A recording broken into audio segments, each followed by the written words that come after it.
होगा। अगर आप सोच रहे हो घर की कंस्ट्रक्शन करनी है और मटेरियल कितना लगेगा, सीमेंट की बात करें, सैंड की या एग्रीगेट की, तो आज मैं आपको सिखाऊंगा कि कैसे आप इजीली एस्टिमेट कर सकते हो कि आपको स्टील कितना लग रहा है, पेंट कितना लगेगा, फ्लोरिंग की कितना एरिया होने वाला है। क्योंकि जब भी ठेके पे भी देते हो तो आपको थोड़ा आइडिया हो जाएगा कि आपकी कंस्ट्रक्शन कॉस्ट कितनी होने वाली है। तो कंप्लीट वीडियो देखना। आज मैं बताऊंगा थंब रूल, जिससे हम जो भी मटेरियल होता है कंस्ट्रक्शन का वो इजीली हम निकाल सकते हैं। कल मेरी वीडियो आई थी कि 500 स्क्वायर फीट के घर को बनाने में कितना खर्चा आता है, उधर मटेरियल के बारे में बताया, तो उसी लिंक अप किया मैंने ये टॉपिक कि हम इजीली, आप भी अगर आप कोई भी मतलब टेक्निकल पर्सन हो नहीं हो तो आप भी अपने घर का खर्चा निकाल पाओगे कि कितना घर का खर्चा होने वाला है। तो एग्जांपल ले ली मैंने, 1000 स्क्वायर फीट का हमारा घर है। तो बेसिकली आज जो 2020 में अभी लॉकडाउन की वजह से भी, तो पहले 800 से 900 पर स्क्वायर फीट में घर बन जाता था। लेकिन लॉकडाउन के थोड़े क्राइसिस बढ़े तो 1000 रुपया पकड़ के चलो कि 1000 रुपया पर स्क्वायर फीट में आपका घर बन जाएगा।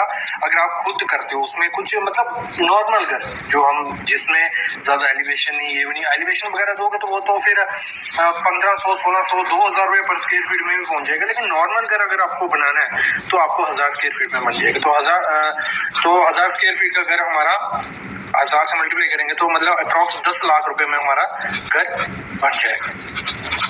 उसमें कंप्लीट आ जाएगा चाबी के साथ, मतलब कंप्लीट फिनिशिंग के साथ, पूरा पेंट के साथ। तो अगर सीमेंट की बात करें, आपके घर में अगर आपको निकालना हो सीमेंट कितना लगेगा, चलो मैं 1000 स्क्वायर फीट पकड़ के चल रहा हूँ। आपका जितना भी एरिया है, बिल्टअप एरिया लेना है, जितने में हमारा बिल्टअप एरिया होता है ना जो, वो लेना है। तो 1000 स्क्वायर फीट मैंने पकड़ के चला गया। मेरा बिल्टअप एरिया कितने है? 1000 स्क्वायर फीट है। बिल्टअप एरिया आप प्लिंथ को ही पकड़ के चलो, ठीक है, जो प्लिंथ हो गया ना आपका, वो तो 1000 स्क्वायर फीट है। तो उसको आपको कांस्टेंट वैल्यू, ये थंब रूल है, 0.4 से मल्टीप्लाई कर देना है। तो आपको निकल आएगा 400 बैग सीमेंट आपको लगेगा 1000 स्क्वायर फीट के घर को बनाने में। अगर आपको यहाँ 2000 स्क्वायर फीट होता, 2000 इंटू 0.4 करते हम तो लगा लो 800 बैग आपको घर बनाने में लग जाते हैं। ठीक है, ये एक अप्रॉक्स वैल्यू है, थंब रूल से हम निकाल सकते हैं, आप खर्चा निकाल सकते हो पहले ही। फिर अगर देखो हमें पता चल गया 800 बैग लगने वाला है, अगर बात करेंगे सीमेंट पे कितना खर्चा होगा फिर, तो 800 इंटू हमारा सीमेंट का बैग लगा लो 400 रुपए का आ रहा है। ठीक है, तो जो भी आपका वैल्यू आएगा आप इजीली निकाल दोगे कि आपका 32,000 या 34,000 रुपया आपका इस पे सीमेंट पे लगने वाला है। फिर हम सैंड की बात करें, अगर 1000 स्क्वायर फीट में चल रहा हूँ बिल्टअप एरिया लेके, तो आपको कांस्टेंट वैल्यू क्या मल्टीप्लाई करनी है हमेशा? 0.816। तो इससे आपको निकल आएगा, इसको मल्टीप्लाई करेंगे दोनों को तो हमारा निकल आया 816 टन हमारा सैंड लगने वाला, सैंड लगेगी। और अगर हम इसको क्यूबिक मीटर में करें तो 51 MQ हमारा सैंड उसमें लगेगी। फिर हम बात करते हैं एग्रीगेट की, एग्रीगेट की कैसे निकालेंगे कि हमारा 1000 स्क्वायर फीट का घर है, उसमें एग्रीगेट कितना लगने वाला है? 1000 इंटू 0.608 से आपको मल्टीप्लाई करना है तो आपको मिल गया 608 टन हमारी कितनी एग्रीगेट उसमें लग सकता है। ये एक मतलब थंब रूल है, देखो इसके इर्द गिर्द ही आपकी वैल्यू रहेगी हमेशा। मतलब एक आपको अगर अंदाजा लगाना हो, अगर आप टेक्निकल पर्सन नहीं हो, नहीं निकाल सकते ड्राइंग के हिसाब से नहीं, लेकिन आप इस तरीके से एक अंदाजा रख सकते हो कि आपका एस्टिमेट इतना होगा। क्योंकि देखो आप कभी भी ठेकेदार को पूछोगे, आपको पूछेगा कितना एरिया, तो एकदम से कैसे बोल देते हैं कि इतना लगेगा, क्योंकि उसने ये थंब रूल पकड़ के रखने, उसने पुराना घर बनाया है कोई, उसमें इतना खर्चा आया था, फिर उसके बाद वैसा ही घर एक बनाया उसमें इतना खर्चा आया था, फिर तीसरा बनाया उसमें वैसा ही खर्चा आया था, तो उस तीनों का उसने निचोड़ निकाला कि मेरे को इतना खर्चा हो रहा है, इतना बच रहा है। तो इसलिए तो वही चीज है, यही थंब रूल होते हैं उनके पास, ठेकेदारों के पास। ये हो गया, ये हो गया, ये हो गया। अभी बात करते हैं स्टील की, तो स्टील कितना लगेगा? तो 1000 स्क्वायर फीट हमारा बिल्टअप एरिया था, तो हमें मल्टीप्लाई हमेशा किससे करना है? 4, तो हमारा आ गया 4 टन हमारा स्टील लगेगा। उसमें हमारा फुटिंग का भी आ गया, plinth beam, column, slab, lintel वगैरह सब उसमें क्लियर हो गया। मतलब हमारा टोटल 4 टन सरिया उसमें लगेगा और हमारा 4 टन किस हिसाब से लगेगा। इसमें मैंने काफी वीडियोस बनाई है, ये नहीं है कि यही वीडियो बना रहा हूँ, काफी वीडियोस बनाई है जिसमें मैंने सब आपको कैलकुलेशन करके बताई है। ये अप्रॉक्स मेरी कोई 7वीं या 8वीं वीडियो होगी इस टॉपिक पे, उसमें कुछ अलग बन रहा है, आप वो भी देखो प्लेलिस्ट में, वो भी होगी। फिर अगर हम बात करें पेंट की, तो पेंट का क्या है, बिल्ट अप एरिया है हमारा 1000 इंटू आपको करना है 0.18 पेंट के लिए, तो हमारा 180 लीटर हमारा पेंट उसमें घर को पेंटिंग करने में लग जाएगी। तो अगर जो कल मैंने वीडियो बनाई थी उसमें 500 स्क्वायर फीट का घर था, तो हमारा कितना आया था 90 लीटर हमारा उसमें लगा था। अभी मैं बात करूं फ्लोरिंग की, तो फ्लोरिंग का क्या है, देखो 1000 बिल्ट अप एरिया इंटू 1.3, ठीक है 1.3 है, तो हम कहेंगे 1300 स्क्वायर फीट हमारा एरिया आ गया। इसमें आपका स्कर्टिंग भी आ गई, तो इससे ये इसका क्या फन हुआ, इससे आप एक टाइल निकाल सकते हो कि नंबर ऑफ टाइल्स कितनी चाहिए, ठीक है 350 कुछ टाइल्स आएंगे अगर आप साइज के हिसाब से करोगे। इधर से नंबर ऑफ टाइल्स निकल गई। दूसरा, इधर अगर आपको किसी को ठेका देना है कि वो बोलता है कि इतना 1000 स्क्वायर फीट है, मैं इतना पैसे दूंगा, आप निकाल लो 1000 स्क्वायर फीट में टोटल एरिया कितना हो जाएगा 1300 स्क्वायर फीट, पर स्क्वायर फीट कितना खर्चा हो रहा है आजकल लेवल एरिया लगाने का मतलब 10 से 12 रुपए, ठीक है 10 से 12 रुपए आप मल्टीप्लाई कर दो, फिर आप उसको ठेके पे दे दो। तो ठेके पे आपको लगता है कि ऐसे अगर मैं कराऊंगा 10 से 12 स्क्वायर फीट तो मुझे महंगा पड़ेगा, अगर ठेके पे दे देते हो तो सस्ता पड़ेगा। तो इस हिसाब से आप निकाल सकते हो कि कितना आपको खर्चा आने वाला है उसमें। फिर हम बात करें ब्रिक पे, तो हमारे कंस्ट्रक्शन में ब्रिक कितनी लगेगी, देखो 1000 स्क्वायर फीट हमारा बिल्टअप एरिया था इंटू 8 करना है, क्योंकि 1 स्क्वायर फीट में 8 ब्रिक्स हमारी यूज होती हैं, ऐसे हम पकड़ के चलते हैं, तो हो गई हमारी 8000 फीट। तो ये हो गया, मतलब ये देखो ब्रिक का क्या है, ब्रिक डिपेंड होती है कितनी पार्टीशन दे रहे हो, 4 इंची 9 इंची किस हिसाब से दे रहे हो, लेकिन बाकी आप इससे रफली निकाल सकते हो। आपका अगर 2000 स्क्वायर फीट एरिया है तो आप इंटू 8 करने, मतलब 16000 ब्रिक पकड़ के चलो, 16000 ब्रिक आपकी उसमें लगेगी। बाकी प्रॉपर अगर मतलब एक्चुअल क्वांटिटी निकालनी है वो तो ड्राइंग के हिसाब से निकलेगी, क्योंकि कितनी दीवारें दे रहे हो, 9 इंच की कितनी है, 4 इंच की। लेकिन अगर रफ एंड आपको पहले मटेरियल मंगाना है कि मैं कितना मटेरियल मंगाऊं, आप इसी हिसाब से निकाल लो, इसे ये जो कांस्टेंट वैल्यू है इनसे मल्टीप्लाई करके निकाल लो, इससे थोड़ा कम मंगवाओ, उसके बाद बाकी मटेरियल मंगवा सकते हो। लेकिन ऐसे तो अगर आपको आइडिया नहीं होगा तो आपको पता नहीं चलेगा, लगेगा इतना मिस्त्री लिखवा देगा दुनिया भर का, वो लगवा के ला के रख दोगे, वो वेस्ट होता रहेगा। तो इससे आप आइडिया खुद भी लगा सकते हो, बाकी फिर मिस्त्री को पूछ सकते हो कि मिस्त्री कितना लगेगा, या आपका इंजीनियर या आर्किटेक्ट अगर हायर किया फिर तो कोई दिक्कत नहीं है, वो तो एक्चुअल क्वांटिटी भी आपको बना के दे देंगे। दोस्तों ये था आज का वीडियो हमारा जो थंब रूल पे था। आई होप आपको समझ आया होगा, आपको अच्छा लगा होगा वीडियो। वो सब चीजें आपको पता होनी चाहिए, अगर वो सब चीजें आपको नहीं पता है तो गलती हो जाएगी। जैसे आप सामने देख रहे हो, देखो जॉइंट बीच में ये प्रॉपर जॉइंट होने चाहिए, इन जॉइंट्स को कैसे बनाते हैं वो भी मैं आपको बताऊंगा। फिर हम बात करेंगे एक मोस्ट इंपॉर्टेंट चीज, अगर वो घर में आप नहीं करते हो, कंक्रीट बैंड, सबने सुना भी होगा, इस पे वीडियोस में मैं ला चुका हूँ।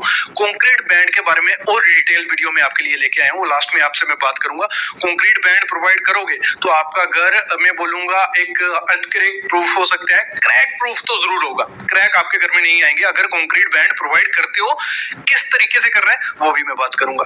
तो मतलब आज की वीडियो बहुत ज्यादा इंपॉर्टेंट है। पहले हम स्टार्ट करेंगे कैलकुलेशन के साथ, थंब रूल बताऊंगा कि लमसम आपको घर में कितनी ब्रिक लगने वाली है वो कैलकुलेट करेंगे, फिर हम चेकिंग करेंगे, फिर हम कंक्रीट बैंड पे बात करेंगे। तो शुरू करता हूं आज की वीडियो। देखो आपका 1000 स्क्वायर फीट का, 2000 स्क्वायर फीट का, जितना भी है, आपको वो प्लान चाहिए, उसके लिए आपके पास प्लान होना चाहिए कि आप बना क्या रहे हो। तो हम एक एग्जांपल लेते हैं कि हमारी एक जगह है, 50 फीट वो लंबी है और 20 फीट वो ऐसी है, मतलब टोटल हमारी 1000 स्क्वायर फीट वो जगह है। उसकी बाहर की जो दीवारें हैं वो 9 इंच की है। हमेशा आपको बाहर की दीवारें कितनी रखनी है, 9 इंच की आपकी दीवार होनी चाहिए, बाहर की हमेशा ध्यान रखना, एक टिप भी है। तो ये हो गई। फिर उसमें आपको क्या करना है, आपके जो अंदर की दीवारें होंगी वो कितनी है, हम रख लेते हैं कि हमारी 5 इंच की दीवारें, ये 8 फुट इधर है, 7 फुट इधर निकली है, 10 फुट ये है और 10 फुट ये है। जो नीचे मैंने पहले स्टार्टिंग में आपको वीडियो दिखाई, स्टार्ट जो वीडियो की थी उसी की एग्जांपल मैंने ले ली है। बाहर की आगे हमारी 9 इंच की, अंदर की ये आगे। अभी क्या करना है आपको, जो 9 इंच की दीवार है आपकी वो आपको काउंट कर लेनी है कितनी लंबी दीवार है। मतलब हमारी ये 50 फुट ऐसे है, 20 फुट ऐसे है, फिर 50 ऐसे है, 20 ऐसे। आपके प्लान में जैसे भी दिखाया होगी कि आपकी कितनी लंबी दीवार है, मतलब बीच में कहीं जगह दरवाजा होगा, यहाँ पे विंडो होगा, वो आपको माइनस कर लेना है। मतलब दरवाजा विंडो नहीं लेना, यहाँ से यहाँ आपको मापी कर लेनी है। हमने ले लिया 50 ऐसी है, 20 ऐसे है, 50 ऐसे, 20 ऐसे, ये हो गया हमारा टोटल। तो इनको टोटल किया तो हमारा आया 140 फीट लंबी हमारी आ गई। और हमने मोस्टली हमारे घर की हाइट कितनी रहती है, 10 फीट, 3 मीटर या 10 फीट बोल लो, तो ये लिख दिया 140 टोटल कर लेना है, उसको मल्टीप्लाई कर देना है 10 फीट से, तो हमारा आ गया 140 स्क्वायर फीट हमारी 9 इंच की दीवार हो गई। ये निकाल लिया। फिर हमें क्या करना है, 5 इंच वाली वॉल लेनी है। तो 5 इंच वाली वॉल कौन कौन सी है हमारी, 10 फीट, 10 फीट, 7, 8। तो इसको हम प्लस कर लेते हैं, 10, 10, 7, 8। जितने भी आपकी घर की होगी दीवारें, आपको पता होगा प्लान में दिया होगा कि आपकी पार्टीशन वाल अंदर की दीवारें ऐसे आने वाली हैं। तो ये हमारा टोटल करके आया 35 इसको। तो इसकी पार्टीशन वॉल की भी हाइट कितनी होने वाली है, 10 फीट। तो इसको भी मल्टीप्लाई कर दिया हमने, वो हो गया हमारा 350 स्क्वायर फीट। मतलब दोनों का हो गया हमारा, मतलब ये भी मिल गया हमारे कि 9 इंच की दीवार हमारी होगी 1400 स्क्वायर फीट, और 5 इंच की होगी हमारी 350 स्क्वायर फीट। अभी थंब रूल क्या कहता है, थंब रूल कहता है कि जो आपकी 5 इंच वॉल हम करते हैं तो हमारी 1 स्क्वायर फीट में कितनी 4.5 ब्रिक लगती है, और 9 इंच की वॉल में हमारी 9.8 ब्रिक्स लगती हैं। ये कहाँ से, ये थंब रूल कहाँ से क्रिएट हुआ, जो भी पुरानी कंस्ट्रक्शन हुई है, जो हमने वर्क करवाया है, उनकी हेल्प से हमें ये मिला है कि 5 इंच की दीवार में आपको 4.5 ब्रिक लगेंगी, 9 इंच की वॉल में हमें 9.8 लगेगी। ये हो गया, ये आपको थंब रूल पता चल गया। अभी 9 इंच का हमारा आया था कि 1400 स्क्वायर फीट, और 5 इंच का आया था 350 स्क्वायर फीट। अभी हम चलते हैं आगे, बढ़ते हैं आगे। क्या है ये याद रख लिया आपने। अभी आपको क्या करना है, जो 9 इंच की दीवार थी हमारा कितना आया था, 1400 स्क्वायर फीट आया था। कैमरा थोड़ा हिल रहा, सॉरी उसके लिए। और उसमें हमारा थंब रूल क्या था कि 1 स्क्वायर फीट में हमारी 9.8 ब्रिक्स लगती हैं। तो 1400 मल्टीप्लाई बाय 9.8 हमने किया, तो हमारा मिल गया हमें 13,720 ब्रिक्स उसमें लगेंगी। कितना, 13,720 ब्रिक्स उसमें लगेंगी। फिर हमारी जो 5 इंच की दीवार थी वो 350 स्क्वायर फीट आई थी, उसको हमने मल्टीप्लाई कर दिया। 1 स्क्वायर फीट में हमारे लग रही है 4.5, तो 350 आया था, 350 इंटू 4.5 हमने किया, तो वो हमारा हो गया 15,1,575 ब्रिक हमारी लग रही है। और टोटल कितनी लगने वाली है हमारी, वो लगेंगी 15,295। तो मतलब हमने 2 से 3 मिनट में निकाल लिया कि रफ एस्टिमेशन कर लिया कि हमारी कितनी ब्रिक लगने वाली है उस घर को बनाने में। तो इसी थंब रूल से आप निकाल सकते हो। 9 इंच के में आपको क्या करना है 9.8, और इसमें क्या करना है आपको 4.5 मल्टीप्लाई कर देना, जो भी आपका स्क्वायर फीट आएगा। मतलब आपके पास अगर प्लान होगा तो आप इजिली निकाल लोगे कि आपको घर बनाने में कितनी ब्रिक लगेंगे। आप अगर कॉन्ट्रैक्टर से भी नक्शा बनाते हो या इंजीनियर से या आर्किटेक्ट से, तो उसमें आपको प्लान तो दिखा देगा कि बार बार की आपकी 9 इंच की दीवार है, अंदर की 5 इंच की दीवार है। बस आपको दीवारें गिननी है, स्क्वायर फीट गिनना है, और उसको मल्टीप्लाई कर देना है, और आपका निकल आएगा कि आपको कितनी ब्रिक लगने वाली है।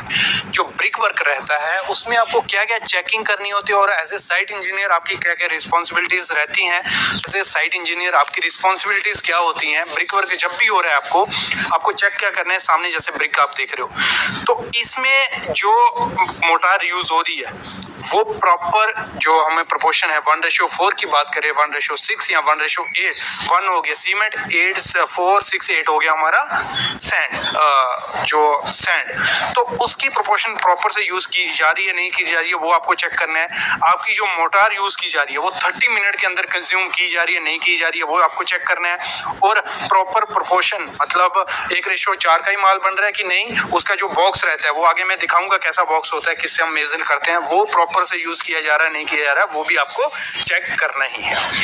फिर हम बात करते हैं जो आप ब्रिक यूज कर रहे हो वो प्रॉपर ग्रेड की होनी चाहिए, क्लास A B C कौन सी यूज कर रहे हो उसका टेस्ट होना चाहिए, टेस्ट सर्टिफिकेट आपका कि उसकी स्ट्रेंथ आ रही है प्रॉपर 7 से 8 kg पर सेंटीमीटर स्क्वायर की, नहीं आ रही है वो भी चेक करना है। फिर जैसे ही आपका ब्रिक वर्क हो जाए आप प्रॉपर से उसकी क्यूरिंग कर रहे हो नहीं कर रहे हो। देखो क्यूरिंग आपको 7 से 10 दिन उसकी करनी ही करनी है मिनिमम। अगर आप 1:4 का माल कर रहे हो तो आपको 10 दिन आपकी क्यूरिंग उसकी